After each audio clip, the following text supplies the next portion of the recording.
দুনিয়া সুন্দর, মানুষ সুন্দর, আসমান সুন্দর, জমিন সুন্দর, সুন্দরী সুন্দরী পাল্লা।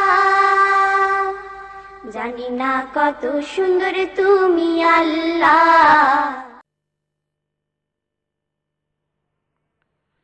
আসসালামু আলাইকুম ওয়া রাহমাতুল্লাহি ওয়া বারাকাতুহু। আলহামদুলিল্লাহি রাব্বিল আলামিন ওয়াসসালাতু ওয়াসসালামু আলা সাইয়্যিদিল আমবিয়াই ওয়াল মুরসালিন ওয়া আলা আলিহি ওয়া আসহাবিহি আজমাইন। সুপ্রিয় দর্শক, আপনারা যে যেখানে বসে আজকের জীবন জিজ্ঞাসা দেখছেন, আপনাদের সবাইকে এই প্রোগ্রামে আমি স্বাগতম জানাচ্ছি। আপনাদের কিছুটা আজকে ব্যতিক্রম মনে হচ্ছে যে আমাকেই প্রথমে স্বাগতম জানাতে হচ্ছে, কারণ আজকে আমি একাই এই প্রোগ্রামটি পরিচালনা করব। শুধু একা নই, আমার সাথে আল্লাহ রাব্বুল আলামিন আছেন এবং আমার পিছনে একটি বড় টিম কাজ করছেন, এবং সেই সাথে হাজারো দর্শক বিভিন্ন জায়গা থেকে, ইউকে, ইউরোপ সহ পৃথিবীর বিভিন্ন জায়গা থেকে সেটের সামনে বসে অথবা অনলাইনে এই প্রোগ্রামটি দেখছেন। কাজে আমরা অনেকেই মিলে একটা বড় পরিবার। আমাদের প্রতিদিনের, প্রতি সপ্তাহে যিনি প্রেজেন্ট করেন আব্দুল আউয়াল মামুন, তিনি আজকে আমাদের সাথে নেই, কোনো এক কারণে তিনি দূরে গিয়েছেন। আশা করব যে আমরা আজকে কয়েকটি সেগমেন্টে আপনাদের প্রশ্নগুলো নেব, আলোচনা করব, কথা বলবো ইনশাআল্লাহ। আপনারা আপনাদের যে কোনো প্রশ্ন ইসলামের শরিয়া বিষয়ে অথবা আমাদের জীবন ঘনিষ্ঠ যে কোনো প্রয়োজনীয় বিষয়ে ইনশাআল্লাহ শেয়ার করতে পারবেন আজকের প্রোগ্রামে। এবং আপনারা জানেন, নিয়মিত যারা আমাদের সাথেই থাকেন, যে ফোনের মাধ্যমে আপনারা যোগাযোগ করতে পারবেন। স্ক্রিনে ফোন নাম্বার ইতিমধ্যে এসেছে, আপনারা ফোন দিয়ে কথা বলতে পারবেন, অথবা ফেসবুকে সরাসরি আপনারা মেসেজ করলেও আমি দেখতে পাবো। এই মুহূর্তে আমার সামনে ফেসবুকে খোলা আছে, যারা এখানে মেসেজ করবেন ইনশাআল্লাহ আমরা চেষ্টা করব সেই প্রশ্নগুলো একে একে করে বলার জন্য এবং নেয়ার জন্য। আমরা আজকে প্রথম কলারের দিকে যাব, যিনি লাইনে এসেছেন, আমরা তার সাথে কথা বলবো। দেখি কে আছেন। আসসালামু আলাইকুম ওয়া রাহমাতুল্লাহি ওয়া বারাকাতুহু। আসসালামু আলাইকুম। ওয়ালাইকুম আসসালাম ওয়া রাহমাতুল্লাহি ওয়া বারাকাতুহু। কেমন আছেন আপনি? আমি একটু লাইন চেয়েছিলাম স্টুডিও। জি, আপনি স্টুডিওতে কথা বলছেন, আপনি বলেন আপনার প্রশ্ন। ওনারা সব বলছেন নি? জি জি বলছি। কেমন আছেন আপনি? জি, আপনি বলেন। আলহামদুলিল্লাহ রাব্বিল আলামিন। আল্লাহ রাব্বুল আলামিনের শুকরিয়া আদায় করছি। আপনার প্রশ্নটি আপনি বলুন। আমার একটা প্রশ্ন, সুবহানাল্লাহি ওয়া বিহামদিহি সুবহানাল্লাহিল আযীম এটা পড়া উত্তম না লা ইলাহা ইল্লা আনতা সুবহানাকা ইন্নী কুনতু মিনাজ জালিমিন এটা পড়া উত্তম? সব সময় কোনটা পড়লে নাকি বেশি আর আমলের দিকেও ভালো? ঠিক আছে, আর কোনো প্রশ্ন আছে? জি না ভাই, ওটু। জাযাকাল্লাহ খায়রান আপনার প্রশ্ন করার জন্য। আশা করি আপনার এই প্রশ্নের মাধ্যমে আপনি, আমি এবং আমরা সকলেই যারা শুনছি তারা উপকৃত হতে পারবো। আপনার প্রশ্নের সারসংক্ষেপ হলো সুবহানাল্লাহি ওয়া বিহামদিহি সুবহানাল্লাহিল আযীম, এই তাসবিহটা পাঠ করা এটা উচিত, বেশি সওয়াব? না লা ইলাহা ইল্লা আনতা সুবহানাকা ইন্নী কুনতু মিনাজ জালিমিন এটা পাঠ করা উত্তম হবে? দুটির ব্যাপারেই আমি প্রথমে কথা বলি। লা ইলাহা ইল্লা আনতা সুবহানাকা ইন্নী কুনতু মিনাজ জালিমিন এটা সরাসরি কোরআনে কারীমের মধ্যে এসেছে। হযরত ইউনূস আলাইহিস সালাম এই দোয়াটি পড়েছেন, এই কথা আল্লাহ তাআলা কোরআনে কারীমের মধ্যে বলেছেন। এবং এই কথাও বলেছেন যে হযরত ইউনূস আলাইহিস সালাম অত্যন্ত সংকটাপন্ন মুহূর্তে, গভীর সংকটে পড়ে তিনি যখন এই কালিমা পড়লেন, আল্লাহকে ডাকলেন, আল্লাহ তাআলা তার ডাকে সাড়া দিয়েছেন। এবং সাথে সাথে আল্লাহ এই ওয়াদাও করেছেন যে এটা শুধু হযরত ইউনূস আলাইহিস সালামের জন্য নয়, ফাস্তাজাবনা লাহু ওয়া নাজ্জায়নাহু মিনাল গাম্মি ওয়া কাযালিকা নুনজিল মুমিনিন, আমি ইউনূসের ডাকে সাড়া দিলাম এবং তাকে পেরেশানি থেকে, তার সংকট থেকে আমি মুক্তি দান করলাম। তারপরে আল্লাহ এই ওয়াদা করেছেন এটা শুধু হযরত ইউনূস আলাইহিস সালামের জন্য নয়, ওয়া কাযালিকা নুনজিল মুমিনিন, যত বিশ্বাসী বান্দারাই এটা পড়বে তাদেরকেও আমি সেভাবে মুক্তি দান করব, আল্লাহ ওয়াদা করেছেন। তাহলে বিশেষত লা ইলাহা ইল্লা আনতা সুবহানাকা আমরা যখন কোনো সংকটে পড়ে থাকি তখনই আমরা এটা বেশি করে পড়ার চেষ্টা করব। আর যদি আমাদের কোনো সংকট কিংবা বিপদ কিংবা কোনো পেরেশানি নাও থাকে, আমরা এটা পড়তে পারবো। কারণ এই দোয়াটার দিকে আপনি দেখুন, প্রথমে আমরা ঈমানে লা ইলাহা ইল্লা আনত, হে আল্লাহ তুমি ছাড়া আমার কোনো ইলাহ নেই, আমি আর কারো ইবাদত করতে পারি না, কারো কাছে মাথা ঝুঁকাতে পারি না, কারো কাছে চাইতে পারি না, তুমিই আমার সব। তাহলে এটা শুধু বিপদে পড়ে না, সব সময়ের জন্য আল্লাহ ছাড়া আমার কোনো মাবুদ নেই। সুবহানাক, আবার তাসবিহও পড়লাম, তুমি পবিত্র। তাহলে এখানে কালিমা পড়া হলো, তাসবিহ পড়া হলো। তৃতীয় নম্বর, ইন্নী কুনতু মিনাজ জালিমিন, নিজের অপরাধকে আমি স্বীকার করলাম। হে আল্লাহ, আমি অনেক নিজের উপর অত্যাচার করেছি, গুনাহ করেছি। তাহলে এখানে নিজের নতি স্বীকার করা, আল্লাহর কাছে আনুগত্য প্রদর্শন করা হলো। তিনটা বিষয় এই কালিমার ভিতরে আছে। প্রথমত ঈমানের কথা, লা ইলাহা ইল্লা আন্ত। দ্বিতীয় হলো সুবহানাক, তাসবিহ পাঠ করা হলো। এবং তৃতীয় হলো ইন্নী কুনতু মিনাজ জালিমিন, নিজের আনুগত্য প্রকাশ করা হলো, নিজের দুর্বলতা প্রকাশ করা হলো। এক, আবার সুবহানাল্লাহি ওয়া বিহামদিহি সুবহানাল্লাহিল আযীম, এটা অত্যন্ত গুরুত্বপূর্ণ। অর্থাৎ এখানেও আল্লাহ তাসবিহ পাঠ, সুবহানাল্লাহ, হে আল্লাহ তুমি পবিত্র, ওয়া বিহামদিহি, সকল প্রশংসা তোমার, সুবহানাল্লাহ, আবারও তোমার পবিত্রতা আমি বর্ণনা করছি, ওয়া সুবহানাল্লাহিল আযীম, যে আল্লাহ মহান, আযীম অর্থ হচ্ছে মহান। এই কথাগুলো আমার বলা হলো। এই তাসবিহটির ফজিলত সম্পর্কে আমরা দেখতে পাই সহিহ বুখারীতে আছে। আমরা জানি যে কোরআনে কারীমের পরে মুসলমানদের কাছে অত্যন্ত গ্রহণযোগ্য এবং অত্যন্ত মর্যাদাপূর্ণ কিতাব, সেটা হলো সহিহ ইমাম বুখারী প্রণীত হাদিসের এই গ্রন্থটি সবচেয়ে সহিহ। এবং এই কিতাবটির সর্বশেষ হাদিস হলো এইটি, যে কালিমাতান খাফিফাতানি আলাল লিসান সাকিলাতানি আলাল মিজান হাবিবাতানি ইলার রহমান। দুটি শব্দ বা বাক্য এমন যে জিহ্বার জন্য এটা খুব সহজ, পড়াটা কোনো কঠিন ব্যাপার না, তবে এটা খুব ভারী, মিজান পাল্লাতে, সওয়াবের পাল্লাতে এটা খুব ভারী হবে। তৃতীয় নম্বর, হাবিবাতানি ইলার রহমান, রহমানের কাছে এটা অত্যন্ত প্রিয়, আল্লাহর কাছে অত্যন্ত প্রিয়। সুবহানাল্লাহি ওয়া বিহামদিহি সুবহানাল্লাহিল আযীম। এজন্য কখনো কখনো আপনি সুবহানাল্লাহি ওয়া বিহামদিহি পড়তে থাকবেন, আবার মাঝে মাঝে লা ইলাহা ইল্লা আনতা সুবহানাকা ইন্নী কুনতু মিনাজ জালিমিন পড়বেন। যখন আমাদের জিহ্বাকে বিভিন্ন যিকিরের মাধ্যমেই সবসময় সরব রাখা উচিত। আপনি তাসবিহর কথা বলেছেন এবং কালিমার কথা বলেছেন, অত্যন্ত চমৎকার। আমাদের কোনো মুহূর্তই যেন আল্লাহ স্মরণ ছাড়া না কাটে, এটাই হচ্ছে আল্লাহ আমাদের কাছে চান। কারণ ঈমানদার যখন জান্নাতে যাবে তার আর কোনো আফসোস থাকবে না, একটাই আফসোস থাকবে যে সে যেই মুহূর্তগুলো জিকির ছাড়া অতিবাহিত করেছে সেগুলোর জন্য সে শুধু আফসোস করতে থাকবে। আমরা একের পর এক কলারগুলোকে নেব। আপনারা যারা লাইনে আছেন আপনাদেরকে ধৈর্যের সাথে অপেক্ষা করতে বলবো। আমরা এখন দেখি নেক্সট কলার যিনি আছেন তার সাথে আমরা কথা বলবো। আসসালামু আলাইকুম। আসসালামু আলাইকুম। ওয়ালাইকুম আসসালাম ওয়া রাহমাতুল্লাহি ওয়া বারাকাতুহু। কেমন আছেন? আলহামদুলিল্লাহ, আপনি ভালো আছেন? আলহামদুলিল্লাহ, জাযাকুমুল্লাহ খাইরান। আপনার প্রশ্নটি শুনতে পারি।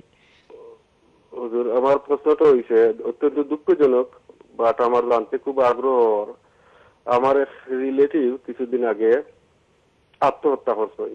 ইন্নালিল্লাহ। তো কিছু কিছু মানুষে কইরা কি যে এরা ডাইরেক্ট দুজখে যাবে, এদের জন্য কোনো দোয়া করা যাবে না, কিছুই করা যাবে না, মাটি চাপা দিয়ে রাখতে হবে, জানাজা পড়া যাবে না। এখন এই ক্ষেত্রে কুরআন হাদিসের আলোকে ইসলামের দৃষ্টিতে এটা মানে এক্সপ্লেইনটা আপনার কাছ থেকে চাচ্ছি কি এরকম কুরআন হাদিসের আলোকে জিনিসটা কি হতে পারে, একই ডাইরেক্ট জাহান্নামী ওকে, না, তার জন্য আমরা কোনো দোয়া দুরূদ করতে পারি মাগফিরাতের জন্য? ইনশাআল্লাহ। ওটাই আমার প্রশ্ন। হুজুর, আপনার আল্লাহ নেক হায়াত দাও করুক। এই জীবন জিজ্ঞাসা অনুষ্ঠানটা আমার সবচেয়ে টিভি প্রোগ্রামের মধ্যে সবচেয়ে প্রিয় অনুষ্ঠান। জাযাকাল্লাহ খাইরান। সবসময় দেখি, আর আজকে প্রথমেই কল করছি ওই জিনিসটার জন্য। ওই জিনিসটা আমার জানা খুবই গুরুত্বপূর্ণ। আমার এক আত্মীয়, আমার তার সাথে আমার খুব ভালো একটা রিলেশন আছে। তো তাহলে যে કોઈ দোয়া দুরূদ করা যায় কি না, কেউ বলছে নাকি দোয়া দুরূদই করা যাবে না, কিছুই করা যাবে না, এটা আর জাহান্নামী। ঠিক আছে, ইনশাআল্লাহ বিষয়টার উপর আমরা ইনশাআল্লাহ আলোকপাত করব। ধন্যবাদ আপনাকে ফোনটি করার জন্য এবং প্রথমবারের মতো জীবন জিজ্ঞাসায় আপনি ফোন করেছেন। যদিও প্রশ্নটি আমাদের জন্য অত্যন্ত দুঃখজনক, আমরা চাই না এরকম পরিণতি কোনো মুসলমান ভাই বোনের হোক, আমাদের আপনজনদের হোক, সেটা কোনোভাবেই আমরা চাই না।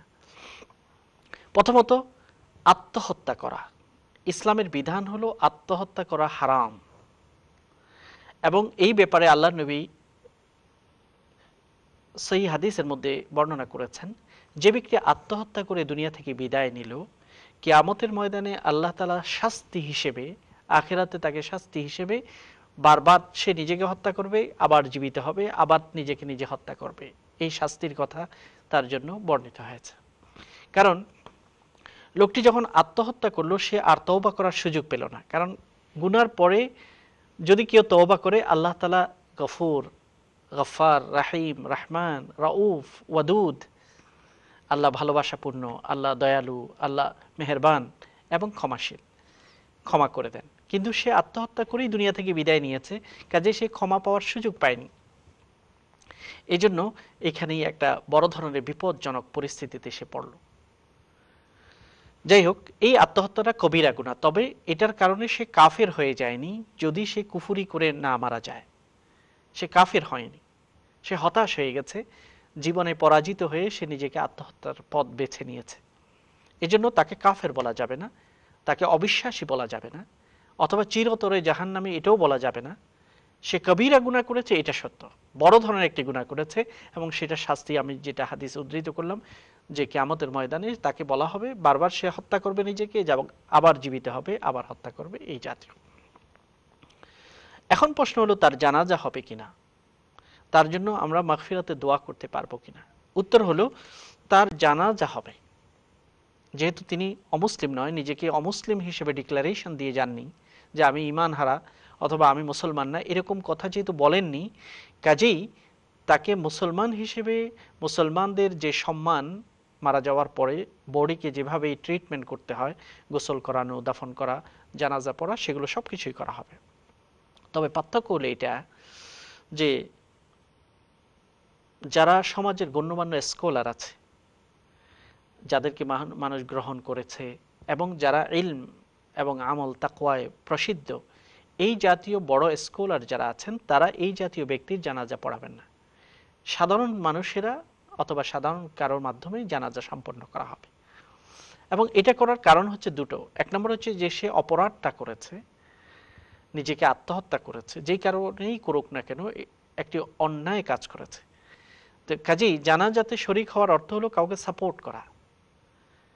জানাজাতে অংশগ্রহণ করার অর্থ হচ্ছে তার সাথে সহমত প্রকাশ করা।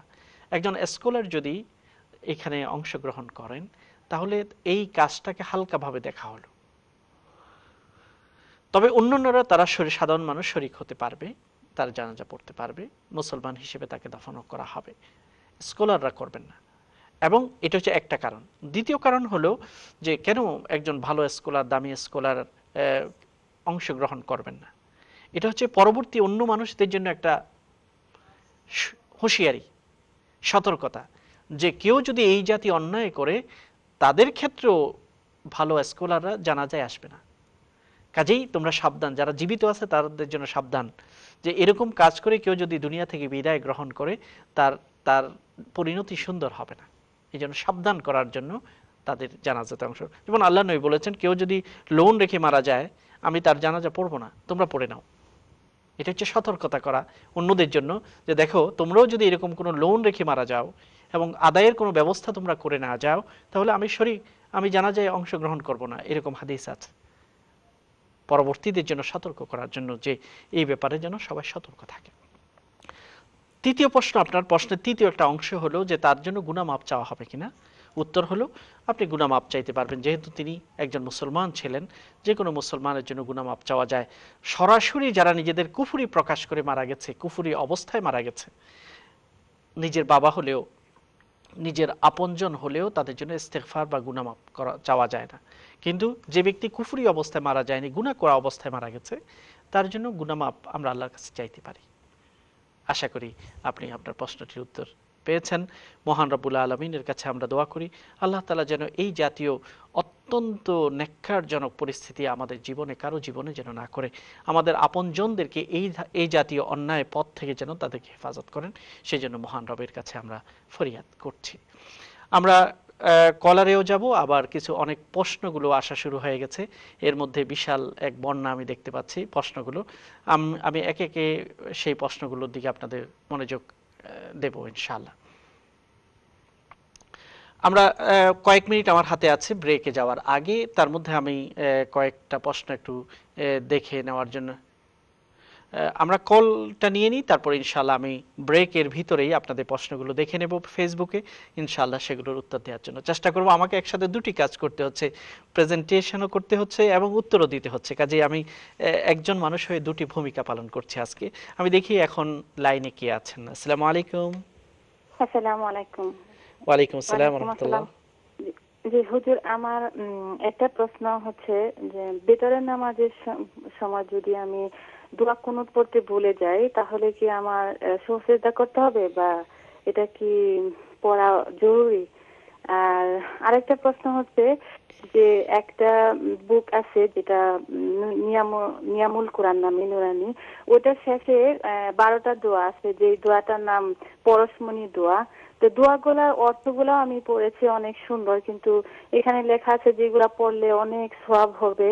আসলে কি এগুলা আমি নামাজের পরে পড়তে পারবো কিনা? পড়লে আপনি দোয়াগুলোর একটু অংশ কি আমাকে পড়ে শোনাবেন? যেমন একটা দোয়া পড়ে কি বলতে পারবেন? জি জি, যেমন আমি 2 নাম্বার দোয়াটা এগুলো মেমরি করেছি, যেমন আল্লাহুম্মা ইয়া নূরু তানাওয়ারতা বিন নূরি ওয়ান নূরি ফি নূরিকা ইয়া নূরু আল্লাহুম্মা বারিক আলাইনা ওয়া আরফা আন্না বালাইনা ইয়া রাউফু লাব্বাইক আরহাম লাব্বাইক আযম লাব্বাইক ওয়া আকরাম লাব্বাইক আন্না আল্লাহা ইয়াবআসু মান ফিল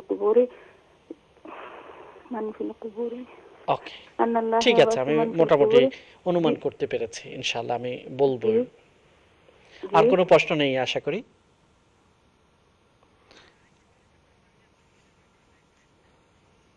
ওকে, আমরা এই ধরনের দুটি প্রশ্ন নিয়ে নিলাম। সর্বশেষ একজন কলার লাইনে আছেন, আমরা তাকে আর আপসেট না করে তার প্রশ্নটি নিয়ে নিই, তারপর ব্রেক থেকে এসেই সবগুলো প্রশ্নের দিকে আমরা মনোযোগ দেব। আমি নেক্সট কলারের কল নেব ইনশাআল্লাহ। আসসালামু আলাইকুম। হ্যালো। আসসালামু আলাইকুম। জি বলুন, আমি শুনতে পাচ্ছি। আসসালামু আলাইকুম। ওয়ালাইকুম আসসালাম ওয়া রাহমাতুল্লাহি ওয়া বারাকাতুহু। আপনি বুঝেছেন আমার প্রশ্নটুকু? মানে প্রত্যেক ফরজ নামাজ পড়ে যেন আমরা আয়াতুল কুরসি পড়ি, একবার পড়বো না 3 বার পড়বো? ওকে, ইনশাআল্লাহ ঠিক আছে, বুঝতে পেরেছি। আর আরেকটা, জি বলেন। জি বলেন, দ্বিতীয় প্রশ্ন কি? ওকে, যাই হোক, আপনার একটি প্রশ্নই আমি নিতে পেরেছি, সেটা ইনশাআল্লাহ আমাদেরকে বিরতিতে এখন যেতে হচ্ছে। বিরতির পরে এসে ইনশাআল্লাহ যেসব ভাইয়েরা বোনেরা প্রশ্নগুলো রেখেছেন সেগুলোর উত্তর দেব।